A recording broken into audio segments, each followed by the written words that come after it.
Hello student, this is the second explanation video of your chapter, that is chapter number 2, Sorry Best Friend, from the book Snowflakes of class 7. And in my last explanation video I have finished up to page number 11. Please check the video on my channel. So today I will finish the chapter, that is we have only left page number 12 and 13 for explanation. So we will learn about these two pages, okay, what is given in this story. Okay, till last class what we got to know that Sonu, he did not speak to Rahiman at all, right? Sonu Rahman से बिल्कुल बात नहीं कर रहा था, और जब मतलब कि रहीमान उसके साथ खेलना चाहती थी तो वो उससे गुस्सा हो गया, ओके। और गुस्से में उसने क्या बोला, just see page number 12, don't touch it, you can read और राइट स्टूपिड। सो गुस्से में उसने बोला कि मेरा कोई भी चीज़ मत छुओ, तुमको पढ़ना लिखना कुछ नहीं आता है। इस तरह से वो बहुत ही रूड और बहुत ही रफ़ तरीके से रहीमान से उसने बात की। फिर रहीमान ये सुन के वो कुछ नहीं बोली, मगर उसकी आंखें भर आई, okay. She just gazed at him, वो उसकी तरफ एक टक देखती रह गई और उसकी आंखें भर आई। और जब उस शाम मम्मी घर वापस आई तो सोनू मम्मी से भी बात नहीं कर रहा था, क्योंकि उसे बहुत गुस्सा आ रहा था। अगर तुम लोगों ने पहला वीडियो सुना होगा तो पता चल गया होगा कि उसको गुस्सा सोनू को गुस्सा क्यों आया था, क्योंकि मम्मी ने जाते वक्त सोनू के हाथ में पैसे थमा के गई थी, और उसमें से एक हिस्सा रहीमान का भी था। तो उसे ये गलतफहमी हो गया था, सोनू को ये गलतफहमी हो गया था कि वो मेरी बेस्ट फ्रेंड नहीं है, वो यहाँ आती है सिर्फ पैसे के लिए, है ना। सो ये था रीज़न सोनू के गुस्सा होने का, क्योंकि वो उसको गलतफहमी हो गई थी, okay. The next day was Sunday and mummy had specially asked Rahiman to come on that day. She wanted to take both children to the beach. तो दूसरा दिन वीकेंड था, संडे था, तो मम्मी फ्री थी और मम्मी ने रहीमान को उस दिन बुलाया था, और वो चाहती थी कि वो दोनों बच्चों को लेकर बीच पे थोड़ा बाहर वक्त मतलब कि बिताने जाए।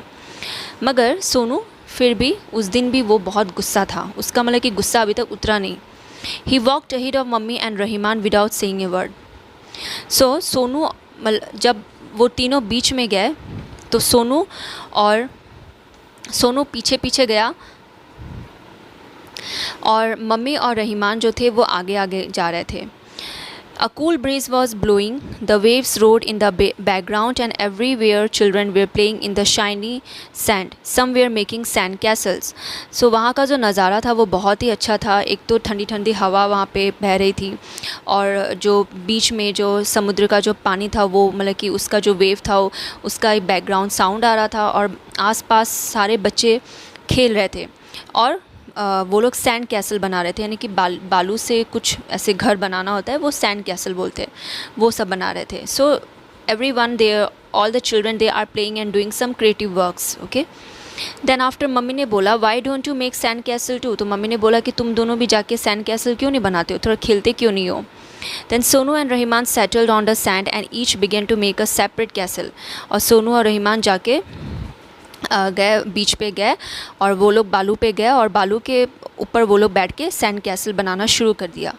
सून रहीमान्स कैसल वॉज रेडी, और सोनू से पहले रहीमान का कैसल बन के एकदम रेडी हो गया, और उसने बहुत सुंदर सा एक कैसल बनाया था। Sonu had to admit to himself, और सोनू को भी मानना पड़ेगा कि रहीमान का कैसल उससे भी ज़्यादा सुंदर बना था। It had big and small domes and arches, तो उसका कैसल में छोटे छोटे बड़े बड़े हर साइज़ के मतलब कि डोम्स थे, मतलब कि आकृति का एक घर बनाया था। आर्चेस थे, आर्चेस मतलब कि एक कर्व टाइप का बनाया था उसने घर वगैरह ऐसा। As for his own castle even the walls were not built yet, और सोनू का कैसल का तो वॉल तक भी अच्छे से नहीं बना। देन आफ्टर मम्मी ने रहीमान का कैसल देखकर उसको शाबाशी दी, बोला शाबाश Rahman, it's really lovely. Mummy ने कमेंट किया कि ये जो सैंड कैसल तुमने बनाया वो तो बहुत ही प्यारा बना है। Sonu's half made castle remain unnoticed, और सोनू का जो आधा कैसल बना था वो उससे तो मम्मी ने देखा तक नहीं, मतलब कि वो किसी को देखा, मतलब किसी ने उसके कैसल को नोटिस तक नहीं किया। Then Sonu thought first she take our money and then mummy praises her, not me. His anger boiled over. He got up, ran towards Rahiman Castle and stamped on it.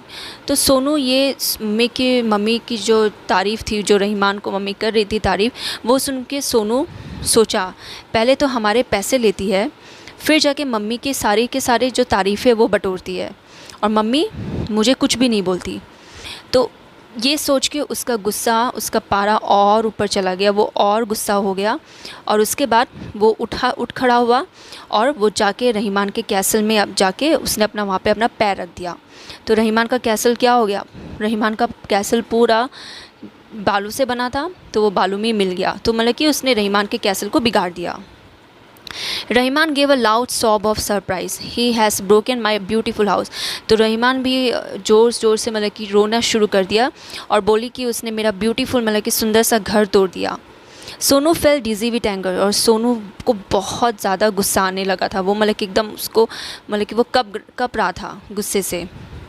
He began to jump up and down on her house, और इतना मतलब कि वो कूद के उसका castle को बिगाड़ दिया उसने। इतना मतलब कि उसको इतना गुस्सा आया कि वो उसके कैसल को सिर्फ पैर से कुचला ही नहीं, उसके ऊपर कई बार जंप भी किया। There goes your beautiful house, see, बोला कि देखो देखो ये रहा तुम्हारा सुंदर सा घर। सो इस तरह से करके उसने रहीमान का जो कैसल है वो पूरी तरह से मिट्टी में मिला दिया। There was a fight of course, और ये होने के बाद ऑब्वियसली बच्चों के बीच में झगड़ा होता ही है, तो दोनों बच्चे झगड़ना शुरू कर दिया। The two children scratch and hit each other, दोनों एक दूसरे के खाल नोचने लगे, फिर उनके हेयर्स वगैरह सब नोचने लगे और दोनों एक दूसरे को मारना शुरू किया। मम्मी पुल देम अपार्ट, और मम्मी बीच में जाके उन दोनों को अलग अलग की। After she had calm them down, she took each quietly by the arm and led them home। और जब दोनों को मम्मी ने शांत किया तो दोनों को अलग अलग हाथ में पकड़ के, उनका हाथ पकड़ के वो मम्मी उनको घर लेकर चले गई। She try to get them make up but neither would listen to her, तो मम्मी ने थोड़ी कोशिश की कि उन दोनों को मनाए, मगर दोनों में से कोई भी किसी के बारे में सुनना नहीं चाहता था। That evening mummy wouldn't talk to Sonu, तो उस शाम को मम्मी भी बिल्कुल सोनू से बात नहीं करना चाहती थी। वो बात नहीं की क्योंकि सोनू ने बहुत मिसबिहेव किया रहीमान के साथ। She did not give him dinner and he had to serve himself, और यहाँ तक कि मम्मी ने सोनू को रात का खाना तक नहीं दिया। अगर खाना भी था तो सोनू को खुद से सर्व करके खाना था, मम्मी ने सर्व नहीं किया। The next morning Sonu saw that she was in the same mood and he began to mutter. तो जब दूसरे दिन सोनू सुबह उठ के देखा कि मम्मी का मूड बिल्कुल वैसे ही है, ख़राब था, तो फिर सोनू मतलब कि बड़बड़ाने लगा, और बड़बड़ाते हुए उसने क्या बोला first she take our money, पहले तो वो हमारा पैसा लेती है, then you praised her house, और उसके बाद आप उसके घर की तारीफ़ें करती हो, and you didn't give me dinner, और आपने मुझे खाना भी नहीं दिया। Now you will not even talk to me, और अब तो आप मुझसे बात भी नहीं कर रहे हो। He felt he was going to cry any minute, और उसका मतलब कि आँखों में आंसू भरा है और ऐसा लग रहा है कि वो अब भी रो पड़ेगा। His throat ached with the effort but somehow he manage not to cry, तो उसके मतलब कि जो होता है ना, जब रोना आता है तो जब हम लोग रोना बंद करते हैं, ज़बरदस्ती रोक कर रखते हैं, तो हमारे गला दर्द हो जाता है। तो उस तरह से उसका मतलब कि गला बैठ गया था और वो मतलब कि ट्राई कर रहा था कि वो मम्मी के सामने ना रोए। Then let's come to next page, that is page number 13. As mummy was leaving for office, she said, I am going to Bai's house to tell her not to bring Rahiman here anymore. You are not her best friend, you are her enemy. तो mummy मतलब कि office जाने से पहले सोनू को बोली कि आज मैं बाई को बोलूँगी, बाई के घर जाके बोल कर आऊँगी कि रहीमान को यहाँ मत लाइए, क्योंकि सोनू यानी कि तुम उसके बेस्ट फ्रेंड नहीं हो, तुम उसके दुश्मन हो। When he heard mummy's tone, the tears finally came. तो सोनू तो वैसे भी रोने जैसे उसकी शक्ल हो गई थी, वो किसी तरह से रोक कर रखा था, और मम्मी ने जैसे ही ये बात बोली तो सोनू की आंखों से फाइनली आंसू बह गए। Now mummy asked gently, Sonu, why did you behave so badly? What did Rahman do to you? तो मम्मी ने उससे अच्छे से पूछा कि सोनू, तुमने रहीमान के साथ इतना बुरा बिहेव क्यों किया, क्या किया रहीमान ने तुम्हारे साथ, ठीक है। तो मम्मी कारण जानना चाहती थी। सोनू सॉफ्ट एंग्रीली, वो गुस्से से मतलब कि रोते रोते बोला, I thought she was my best friend but she only come here for money, she did not really like to play with me. तो फिर सोनू मतलब कि रोते रोते उससे गुस्से से बोला कि वो मेरी बेस्ट फ्रेंड नहीं है, मैंने सोचा था उसको वो मेरी बहुत अच्छी फ्रेंड है, मगर वो यहाँ पे सिर्फ पैसों के लिए आती है, वो मेरे साथ खेलना पसंद नहीं करती। तो मम्मी ने बोला, दैट्स नॉट ट्रू, बोला कि ये तो बिल्कुल सही नहीं है। It is you gave her money. तो मम्मी सोनू ने बोला कि आपने उसको पैसे दिए थे।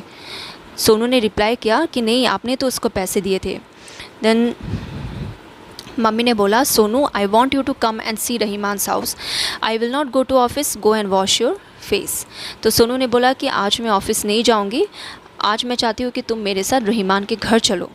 और मम्मी ने बोला कि जाओ अभी अपना मुंह धोकर आओ। They went to a cluster of hut at the end of their lane. तो वो लोग मतलब कि सोनू रहीमान के घर जा रहे थे, और रहीमान के घर कहाँ क्या था, एकदम बस्ती वाले इलाके में था। ठीक है, छोटे छोटे घर थे, एकदम एक साथ सटे हुए छोटे छोटे घर थे। तो एकदम बस्ती जैसा एक एरिया था। इट वॉज टेरिबली स्मेली, और उस एरिया से गुज़रते ही बहुत ही अजीब सी गंद आती थी, मतलब नाले की गंद, गंदगी वगैरह इस तरह। There was garbage lying around in heap, और इधर उधर एकदम कबाड़ खाना, एकदम ढेर सारा गार्बेज मतलब कि एकदम भरा पड़ा था। Crows pecked at mangy, dogs sniffed, rat run around it. तो उस गार्बेज में तो कौवे मतलब कि वहाँ पे थे, और फिर कुत्ते वहाँ से मतलब कि जो होते हैं ना रास्ते के स्ट्रीट डॉग्स, वो लोग वहाँ से खाना निकाल के खा रहे थे, और चूहे इधर उधर मंडरा रहे थे। The large crowd of women stood around the water tap, और वहाँ पे एक ही टैप था जहाँ पे लंबी सी लाइन थी औरतों की पानी भरने के लिए। तो मम्मी वहाँ पे रुक गई। Mummy stopped. Where's Rahiman's mother, she asked. तो मम्मी वहाँ पे रुक के पूछी वहाँ की औरतों से कि रहीमान की मम्मी कहाँ हैं। By emerge from the crowd. तो बाई भी वहाँ पे पानी के लाइन में खड़ी थी, तो वो वहाँ से आई। Where is Rahiman, asked mummy. तो मम्मी ने पूछा, बाई से पूछा कि रहीमान कहाँ है। Soon they were entering a tiny house, और जल्दी वो लोग कहाँ घुस गए, एक छोटे से घर में घुस गए जो कि रहीमान का घर था। So it was so dark inside that they could hardly see. और घर में घुसते ही क्या देखा कि इतना अंधेरा था कि कुछ मतलब कि हार्डली कुछ दिख रहा था, इतना ही अंधेरा था घर। Then they saw a small figure at the stove in the smoky corner. तो वहाँ पे अंधेरे में उनको क्या दिखाई दिया कि एक मतलब कि एकदम धुआं हो रहा था। स्टोव था, कच्चा स्टोव था, वहाँ पे पूरे धुआं निकल रहा था, और वहाँ पे एक छोटी सी कोई बच्ची बैठी हुई थी। इट वॉज रहीमान, और वो बच्ची और कोई नहीं, वो रहीमान थी। इन टॉर्न फिल्दी क्लॉथ्स, तो उसके कपड़े भी फटे थे, गंदे थे। She got up slowly and looked at Sonu. वो उठ के उसने सोनू की तरफ देखा। हर आइज वे रेड, और धुएँ के कारण उसका आँख एकदम लाल हो चुका था। ठीक है। Rahiman, Sonu has come to say that he is sorry. तो मम्मी ने बोला कि रहीमान देखो, सोनू तुमसे सॉरी यानी कि माफ़ी मांगने आया है। No where is the need for that, by quickly broke in. तो बाय फटाक से बोली कि नहीं, इसकी कोई ज़रूरत नहीं है। Children are always quarreling and making up. क्योंकि भाई तो बच्चे हैं, बच्चे तो झगड़ते रहते हैं, इनका तो झगड़ा वगैरह चलता रहता है। तो बाई ऐसे बोल गई, मतलब बाई ने बीच में ऐसे बोला। Nobody minds a fight between friends, by mummy said. तो बोला कि फ्रेंड्स के बीच में लड़ाई झगड़ा तो होता है, मगर किसी को माइंड नहीं करना चाहिए, मतलब कि किसी को इतना दिल पे लेना चाहिए। But when people start hating each other, then looking at Rahiman she said, from tomorrow Sonu will be going to school, Rahiman too can go now can't she. तो फिर मतलब कि मम्मी ने बोला कि जब दोस्त लड़ते हैं तो इसमें कोई प्रॉब्लम नहीं है, मगर उनको एक दूसरे से उनको हेट नहीं करना चाहिए। ठीक है। देन लुकिंग एट रहीमान, तो रहीमान की तरफ देख के मम्मी ने बोला कि सोनू कल से स्कूल जा रहा है और रहीमान भी जा सकती है। देन आफ्टर बाई ने बोला कि ठीक है मैम साहब, we will use the money you give to buy books and get her uniform stitch. तो बोला कि आपने जो पैसे दिए थे उससे मैं रहीमान के लिए कुछ किताबें भी खरीदूँगी और उसके यूनिफॉर्म भी सील दूँगी। Then Sonu turn to mummy, mummy was smiling, her eyes on Rahiman's face. तो सोनू मम्मी की तरफ देख रहा था, और मम्मी स्माइल मतलब कि हंसते हुए रहीमान के मुंह के तरफ, रहीमान की तरफ देख रही थी। Then Sonu went to Rahiman, और सोनू फिर रहीमान के पास गया। He put out his hand and touch her shoulders. उसने अपने हाथ रहीमान के कंधे पर रखते हुए कहा, एंड दो ही विस्पर्ड, और उसने फुसफुसाते हुए रहीमान से कुछ बोला। फुसफुसाया मतलब वो फुसफुसा के बोलना चाहता था, मतलब कि ताकि कोई ना सुने, मगर वो जो बोल रहा था उसे सबको सुनाई दे रहा था। और उसने क्या बोला, सॉरी बेस्ट फ्रेंड। तो उसने रहीमान से मतलब कि चूँकि वो थोड़ा शर्मिंदा भी था, तो उसको सॉरी भी बोलना था, मगर वो किसी को सुनाना नहीं चाहता था, तो उसने फुसफुसा के बोला, मगर सबको सुनाई दे रहा था, तो उसने फुसफुसा के रहीमान से बोला, sorry best friend. Okay, so this is the beautiful story about friendship. And the thing is that what we learn about that, friendship is a very pure relationship, right? And if you somehow get quarreled with your friends, it is always good to make up with your friend. Okay, you should not misjudge your friend. Okay, किसी अगर झगड़ा होता है तो आपस में मतलब कि उस बात को सुलझा लेना चाहिए, ना कि उसको खींच कर एक दूसरे को हेट करना चाहिए। जानना चाहिए कि एक्चुअल में क्या रीज़न है ना। सो यही गलती सोनू ने की। उसने बिन वजह रहीमान से पूछे बिना या मम्मी को पूछे बिना मतलब कि उसने रहीमान से उसने बुरा बिहेव किया। वो अच्छी तरह से कोई वजह नहीं जानता था, बिना वजह जाने उसने रहीमान के साथ बुरा बिहेव किया। सो that affect both of their friendship, and finally what happened, Sonu started to hate her. So that is very very bad. Yeah, so that is what all about Rahiman and Sonu's story, that is Sorry Best Friend. Okay, so till today